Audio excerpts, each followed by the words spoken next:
महेश एक फळ विक्रेता होता. तो फळांची टोपली आपल्या डोक्यावर घेऊन सर्व बाजारात फिरत असायचा. ताजी ताजी फळं घ्या, संत्रे, मोसंबी, केळी, ताजी ताजी फळं घ्या. ही संत्री कशी दिलीत? 50 रुपये डझन. अरे बाप रे, एवढी महाग. 40 मध्ये दिलीत तर घेईन. ठीक आहे, घ्या घ्या. महेशला फळं विकून फारच कमी नफा होत असे, ज्यामध्ये त्याचं कसं बस घर चालत असे. यावेळी सुद्धा तुमची कमाई खूपच कमी झाली आहे. आता काय करू कळत नाहीये. एवढी मेहनत करतोय, पायी फिरत सगळ्या गावाभर फळं विकत असतो मी.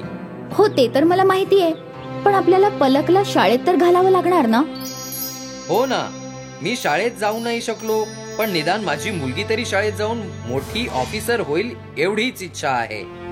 तुमची इच्छा नक्की पूर्ण होईल. आपली पलक नक्की शाळेत जाईल. हो, पण कसं करणार? जे मी कमवतो त्याच्यात कसं बस आपलं घर चालतं. त्यातून हिच्या शाळेची फी, शाळेचा ड्रेस, पुस्तकांचा खर्च सगळं कसं होणार? नक्की सगळं होईल. तुमची कमाई वाढेल आणि सगळं होईल व्यवस्थित. हो, नक्कीच. आणि त्याच वेळेस पलक घरात येते. बाबा, बघा, मला बालवाडीच्या टीचरने चॉकलेट दिलं.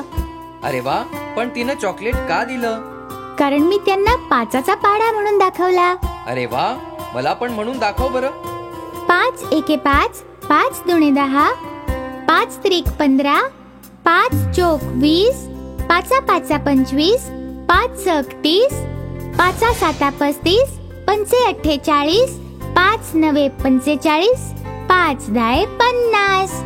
महेश आणि मयुरीने पलकसाठी टाळ्या वाजवल्या. अरे वा, तुला तर 5चा पाढा येतोय. खूप हुशार आहेस तू. अहो, त्यासाठीच तर मला टीचरने चॉकलेट दिलंय आणि म्हणाल्या, तू खूप शिक आणि मोठी होऊन टीचर बन.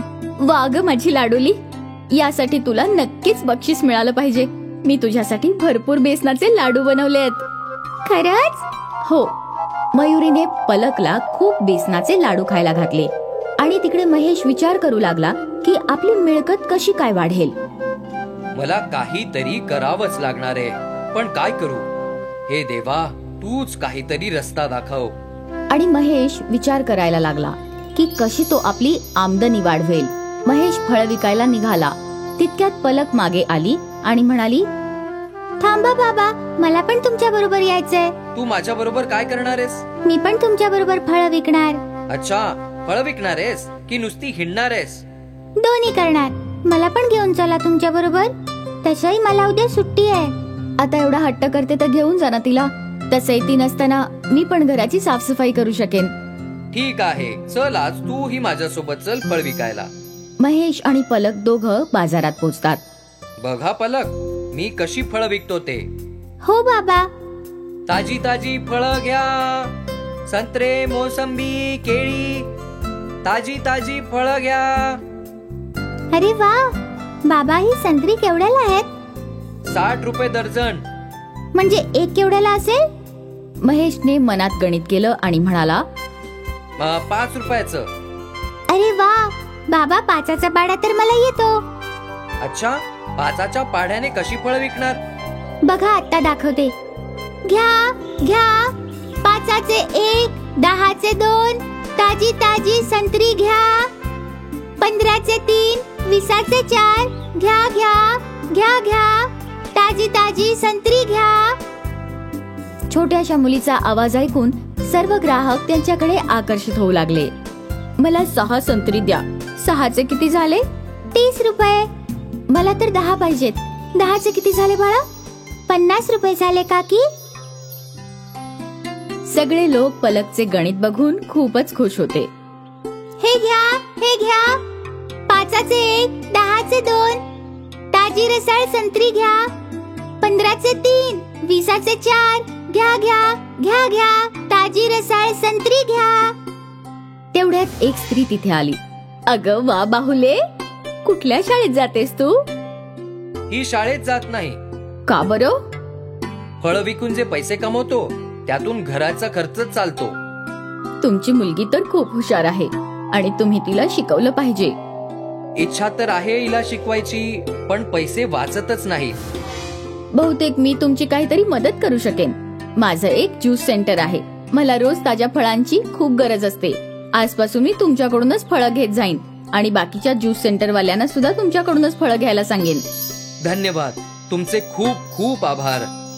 ही तुमची सगळी फळं मला द्या आणि उद्यापासून माझ्या दुकानावर तुमची सगळी फळं देत जा.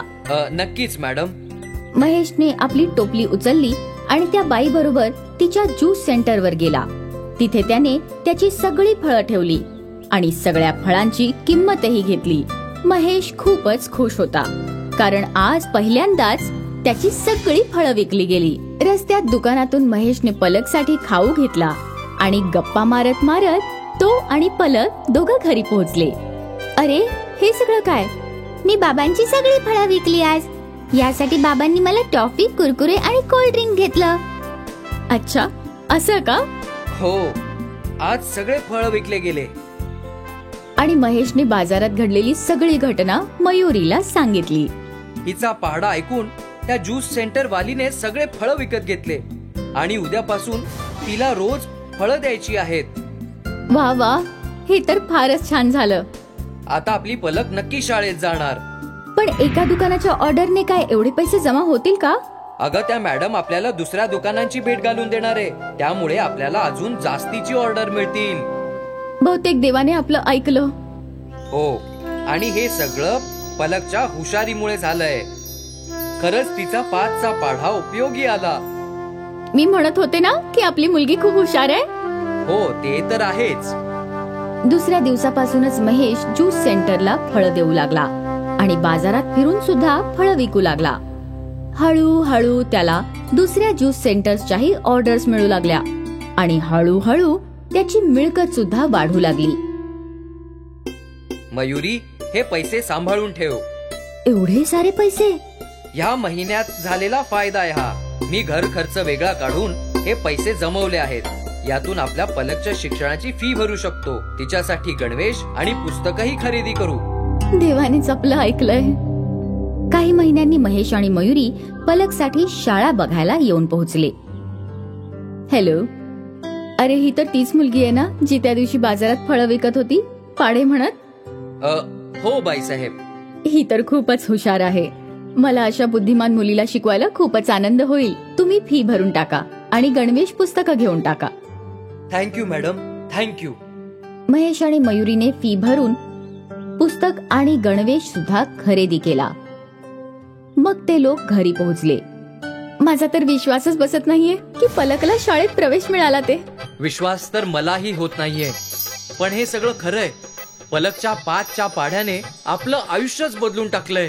हो, ते तर खरंच आहे. दुसऱ्या दिवशी सकाळी महेश आणि मयुरी पलकला शाळेत सोडायला आले. त्यांचे स्वप्न आज पूर्ण झाले होते. दोघंही खूप खुश होते. महेश आत्यंतिक प्रामाणिकपणे फळांचा व्यापार सुद्धा करत होता. त्याचे ग्राहक बांधलेले होते. नवनवीन ज्यूस सेंटर त्याच्याकडूनच फळं खरेदी करत होते.